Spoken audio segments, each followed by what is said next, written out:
Hello আমার প্রিয় sweet cute বন্ধুরা, কেমন আছো তোমরা? নিশ্চয়ই আমার গল্পগুলো শুনে শুনে খুব সুখ নিচ্ছ আর আনন্দে আছো। তোমাদের আনন্দ দেখতেই তো আমি নিয়মিত তোমাদের জন্য নতুন নতুন ভিডিও নিয়ে হাজির হই। তো তোমরা যারা এখনো আমার চ্যানেলটি সাবস্ক্রাইব করোনি তারা প্লিজ আমার চ্যানেলটি সাবস্ক্রাইব করে দাও। তো বন্ধুরা দেরি করো না, জলদি জলদি ভিডিওতে একটি লাইক দিয়ে চ্যানেলটি সাবস্ক্রাইব করে দাও।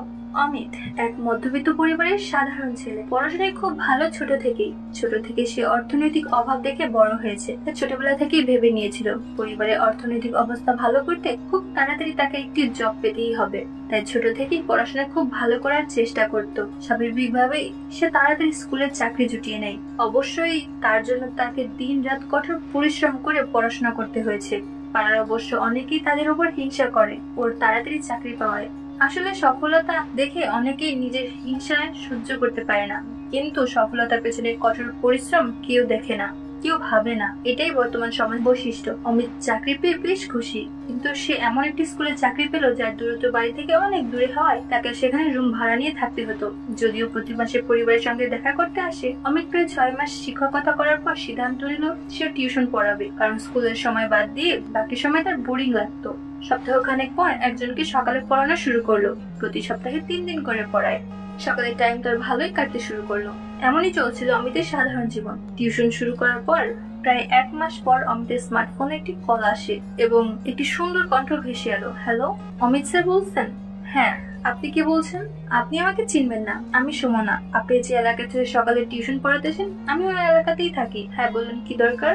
আসলে আমি শুনলাম আপনি আমাদের এলাকাতে একজনকে টিউশন পড়ান। হ্যাঁ, আপনি আমার মেয়েকেও যদি পড়াতেন খুব ভালো হতো। আচ্ছা ঠিক আছে, সে কিন্তু কোন সময় পড়ালে সুবিধা হবে? আপনার মেয়ে কোন ক্লাসে পড়ে এগুলো জানা দরকার তো। আমার মেয়ে ক্লাস 2 এ পড়ে, আর আপনি আপনার সময় অনুযায়ী পড়াবেন। ঠিক আছে, তাহলে আপনি আপনার বাড়ির ঠিকানাটা দেবেন। আমি আজকে আপনাকে আমার বাড়ির ঠিকানা পাঠিয়ে দিচ্ছি। পারলে আপনি আগামী পরশু থেকে পড়ানো শুরু করতে পারেন।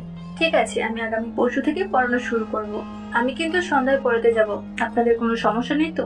না না, সমস্যা নেই, আপনি আপনার সময়ে পড়ানো শুরু করুন। যথারীতি অমিত কবে কবে পড়াবে ঠিক করে নিল এবং উক্ত দিনের সন্ধ্যায় হাজির হলো পড়ানোর জন্য। বাড়ির সামনে গিয়ে বেল বাজালো অমিত। তারপর একজন মহিলা দরজা খুলে বললেন, আসুন ভিতরে আসুন। অমিত দেখলো একজন পরমা সুন্দরীর মতো দেখতে একজন মহিলা।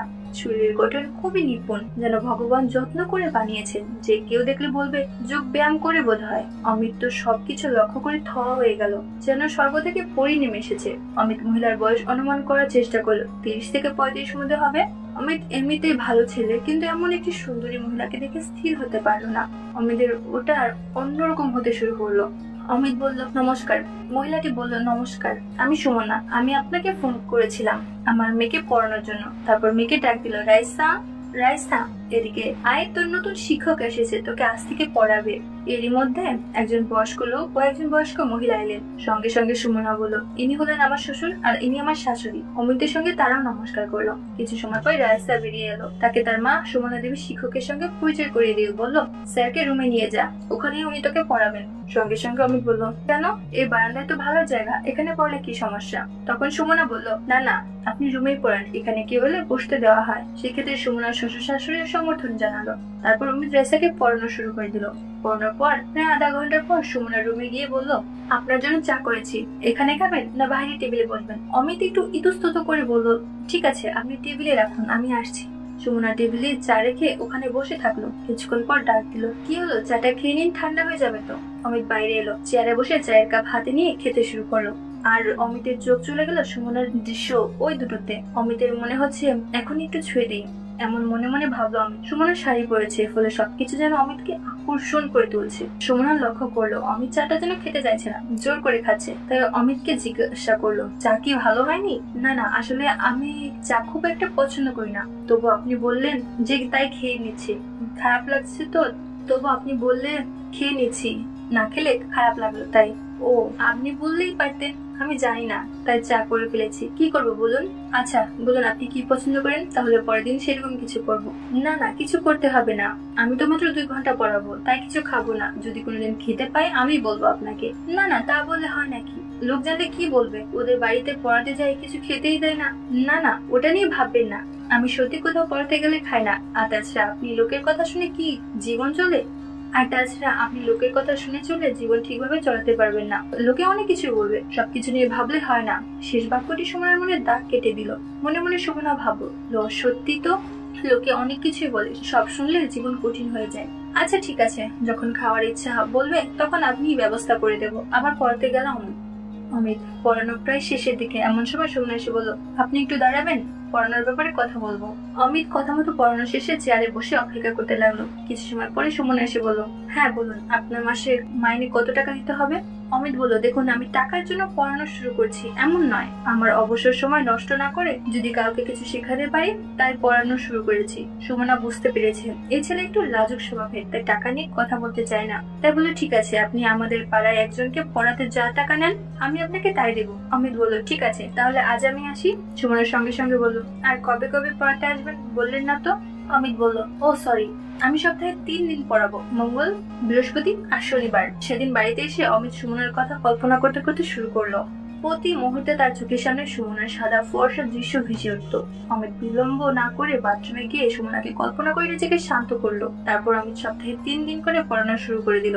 এভাবে 1 মাস কেটে গেল। তার মধ্যে বেশ কয়েকবার সুমনার সঙ্গে অমিতের কথোপকথন হয়েছে, তার সঙ্গে সুদৃশ্য উপভোগ করা হয়েছে। প্রায় এর মাঝে মাঝে সুমনা কথা কল্পনা করে নিজেকে শান্ত করেছে। তাতে অবশ্য অমিতের চাহিদা একটু হলেও পূরণ হয়েছে। একদিন পড়াতে গিয়ে অমিতের সত্যি খিদে পেল, কিন্তু লজ্জায় বলতে পারছিল না। তারপর ভেবেচিন্তে লজ্জা কাটিয়ে বলে ফেললো, রাইসা, তোমার মাকে একটু বলবে স্যার ডাকছেন। রাইসা তার মাকে ডাক দিল, মা স্যার তোমাকে ডাকছেন। অমিত রুমের বাইরে এসে সুমাকে বলল, কিছু মনে করবেন না, আমার আজকে সত্যি সত্যি খিদে পেয়েছে খুব। আসলে আজ স্কুল থেকে ফিরতে দেরি হয়েছে, তাই বিকেলে কিছু না খেয়ে চলে এসেছি। লজ্জা কাটিয়ে বলেই ফেললো অমিত। সুমনা বুঝতে পারলো বিষয়টি। সুমনা বলল, আপনি একটু অপেক্ষা করুন, আমি কিছু বানিয়ে আনছি। অমিত বলল, কিছু বানাতে হবে না, হালকা কিছু দিলেই হবে। সুমনা বলল, আপনি বসুন, আমি আনছি। বলে কিছু সময়ের মধ্যে কফি বানিয়ে সঙ্গে বিস্কুট নিয়ে এলাম। অমিত সুমনার সঙ্গে বসে কফি খাচ্ছে। অমিতের চোখ সুমনার ওই দুটোর দিকে গেল। সুমনা বুঝতে পারলো হালকা অমিতের দৃষ্টি, কিছুই বলল না। অমিত নিজেই দৃষ্টি পরিবর্তন করলো। সেদিন পড়িয়ে চলে গেল। আরো 1 সপ্তাহ এভাবে কেটে গেল। একদিন রায়সা তার দাদু ঠাকুমার সঙ্গে পিসির বাড়ি মানে সুমনার ননদের শ্বশুর বাড়ি চলে গিয়েছিল। আর সেদিন অমিত পড়াতে গেল, যেন প্রতি ডেটের পড়াতে যায়। বেল বাজালো, কিন্তু কেউ দরজা খুললো না। আবার বেল বাজালো, কারো কোনো সারা শব্দ না পেয়ে হতাশ অমিত ফিরে চলে আসবে ভাবলো। তারপর কি মনে হলো, দরজা একবার ঠেলে দেখলো, আর সৌভাগ্যক্রমে হোক আর দুর্ভাগ্যবশতই হোক দরজা লাগানো ছিল না, তাই দরজা খুলে গেল। অমিত ভেতর ঢুকে কাউকে দেখতে পেল না। অমিত কাউকে না ডেকে রুমে দেখলো, কাউকে দেখতে পেল না। তারপর ভাবলো ফিরে যাবে, কারণ বাড়িতে যেহেতু কেউ নেই তাই ফিরে যাওয়া উচিত। কৌতূহলবশত সে রান্নাঘরের দিকে একবার দেখলো, ভাবলো সেই মতো রান্নাঘরের দিকে অগ্রসর হলো। প্রথমে ভাবলো বৌদি বলে ডাক দিবে, তারপর ভাবলো থাকলে তো রান্নাঘরেই থাকবে, যাই দেখে আসি কি করছে। রান্নাঘরে ঢোকার আগেই দূর থেকে দেখতে পেল এক অদ্ভুত দৃশ্য, যা দেখে অমিত নিজের চোখকে বিশ্বাস করতে পারছিল না। অমিত ধীরে ধীরে রান্নাঘরের দরজার সামনে গিয়ে দেওয়ালে দাঁড়ালো। তারপর আবার উকি মেরে দেখতে লাগলো। কি অপূর্ব সুন্দর দৃশ্য অমিতের চোখের সামনে ঘটছে। সুমনা নিজে নিজের ইচ্ছা পূরণ করছে। সাইডে ঘোরাতেই চোখাচোখি হয়ে গেল অমিত আর সুমনার মধ্যে। কি দৃশ্য দেখছিল অমিত, আর এখন কি পরিস্থিতি তৈরি হয়ে গেল। অমিত ভয়ে দেয়ালে আড়ালে নিজেকে আড়াল করার চেষ্টা করলো। অন্যদিকে সুমনা লজ্জায় কি করবে হতভম্ব হয়ে গেল। দুজনে কাপড় চোপড় ঠিক করে নিল। প্রায় 1 মিনিট দুজনের স্থানে চুপ করে দাঁড়িয়েছিল, কেউ কোনো কথা বললো না। তারপর সুমনা নিজের সব কাপড় ঠিক করে অমিতের দিকে এগিয়ে এলো। সুমনা অমিতকে তার রুমে নিয়ে গেল। সেখানে গিয়ে দুজন নিজের মনের বাসনা পূরণ করলো। তো বন্ধুরা, আজকের গল্পটি তোমাদের কেমন লাগলো ফেসবুকে মেসেজ করে আমাকে জানিয়ে দিও। আর আমার চ্যানেলের অন্যান্য গল্পগুলো শুনে এসো। আর অবশ্যই ভিডিওতে একটি লাইক দিয়ে চ্যানেলটি সাবস্ক্রাইব করে দিও প্লিজ। তোমরা সবাই অনেক অনেক ভালো থেকো। আর নিয়মিত আমার গল্পগুলো শুনবে কিন্তু। আমি নিয়মিত তোমাদের জন্য মজার গল্প নিয়ে আসবো। আর ফেসবুকে আমার সাথে আড্ডা দিতে জলদি ডেসক্রিপশনে দেওয়া লিঙ্ক থেকে ফেসবুকে আমাকে মেসেজ দাও। Bye bye.